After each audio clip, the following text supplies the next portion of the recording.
Crystal Palace versus Chelsea, 3-1 in favor of Chelsea. What a game. This is 3 out of 3 wins from Liam Rosenio. So, Gift, what's your take? How do you see to this game? Make I first laugh.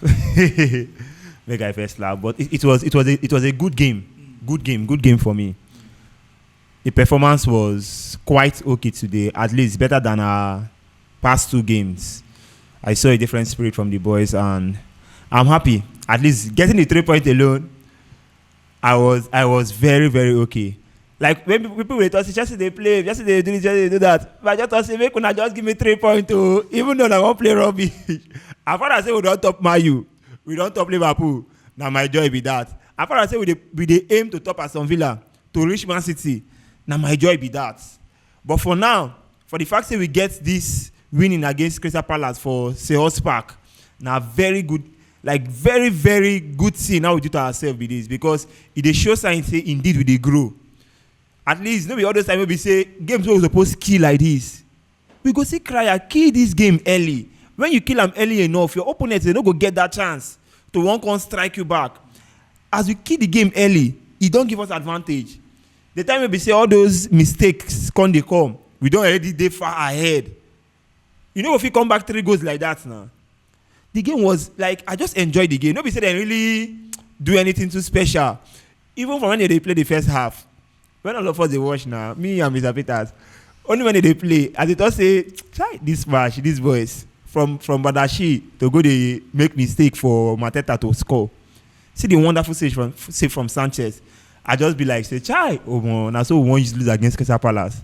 Before I know, Estavao just scored that goal. That counter, that clean ball, the pace, as he scored that goal, it can't as if that goal can change everything about the game, just change the whole narrative. Like, everybody's spirit can move up. Everybody's spirit can move up. Because Chelsea, they play in another dimension. Don't go talk about the second half, say second half, you can't deceive it. I can't say waiting they happen. Waiting they see Joao Pedro, we say play shit for first half for me. But see Joao Pedro for second half. Everybody, they born. Now the spirit be this. Now you know now we be Chelsea. When we ready for you, we don't ready for you. Now so what I get for now with that. We will lose our clean sheet today. You understand? We supposed to get that clean sheet. Normal. Where you think say Liam Rosenio make mistake? Where did he make the mistake from? That clean sheet will lose follow pain me where. People will watch that match. If you watch that match, look Sanchez where. When them scored that goal, Sanchez para. Even myself as a fan, me a para because we don't they win 3-0. You are having one man down. Crystal Palace is having one man down. Now for me to the cement time, like they give you like 4. Like at the roof the house like 4, 5. I feel say make I add on that signal on top my Zik, make an 6. But guys, see this, look what is happening. You are winning already. But for me, I think they just wanted to have fun.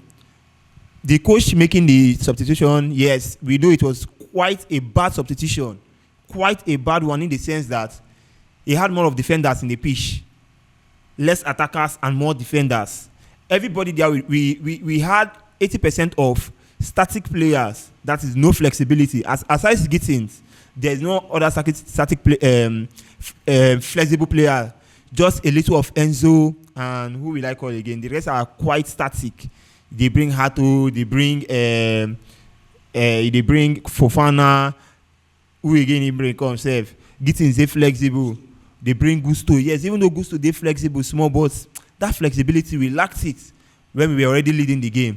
And I felt that we wanted to have fun. I felt that he just wanted everybody to have fun with the game because I was very certain, and even the coach himself was very certain that with the 3-goal lead and with the one man down from Crystal Palace, there is no how they can come back, especially in that range of time of 70-something minutes. So I think it was just a good game. It was not really a big mistake. I felt that he just wanted to allow the boy to express themselves. Just make yourself happy with the game, yeah. Okay, finally, what do you make of Badiashile's performance today? Your favorite defender in Chelsea FC.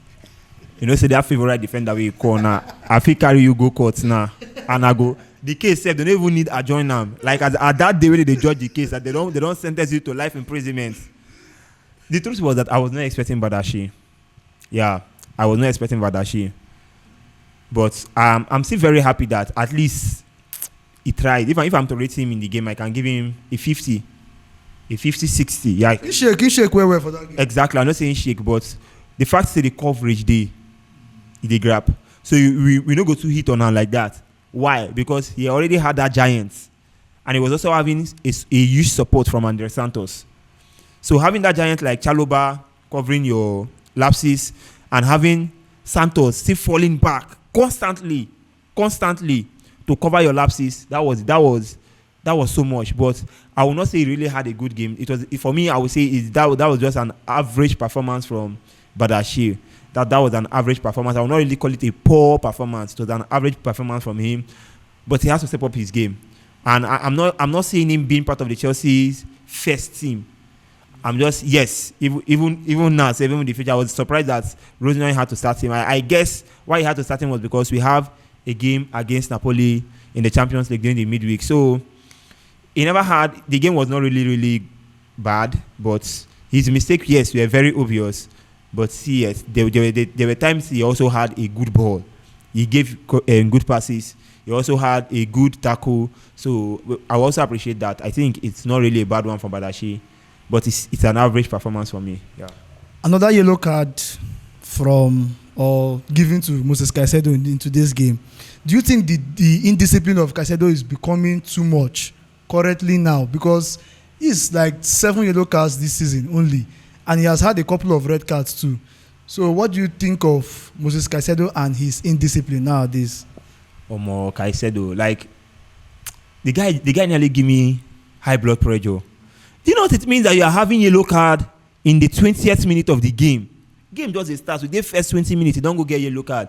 Yes, he has been having yellow card currently in our past games, and that was why he was dismissed from one of our games. Not that there was any issue. There was no red card. There was no injury. But because of the constant yellow card, they had to keep him off the match. That was a normal match suspension. And coming to this game again, that thing that made him have that yellow card was highly avoidable. The guy had already passed the ball. There was no need of you stretching your leg to mash his foot. Now, that was the same thing that almost killed us against Arsenal in the Premier League when we played them at Stamford Bridge. That was the same thing. Rice don't already move that ball. Caicedo, there is no need of you throwing your leg.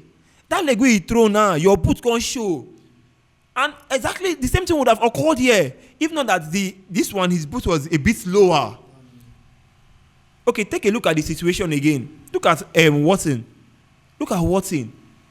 He had a yellow card in the second half. Still that indiscipline of knowing how to tackle rightly.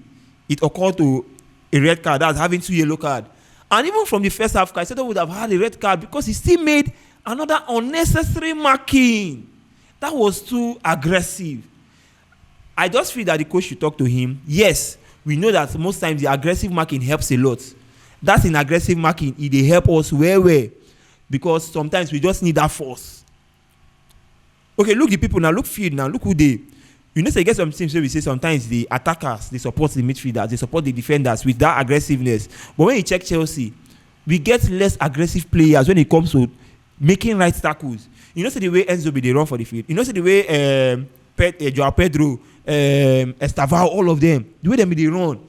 They're not they aggressive for tackles. Now those Caicedo, they give us that aggressiveness. But sometimes they do to our disadvantage, yes. But it is necessary, but most of the times, some of those aggressive markings can be avoidable. That's the truth. It can be highly avoidable. But it's actually a good one from Caicedo. He had a good game today. I appreciate him for that.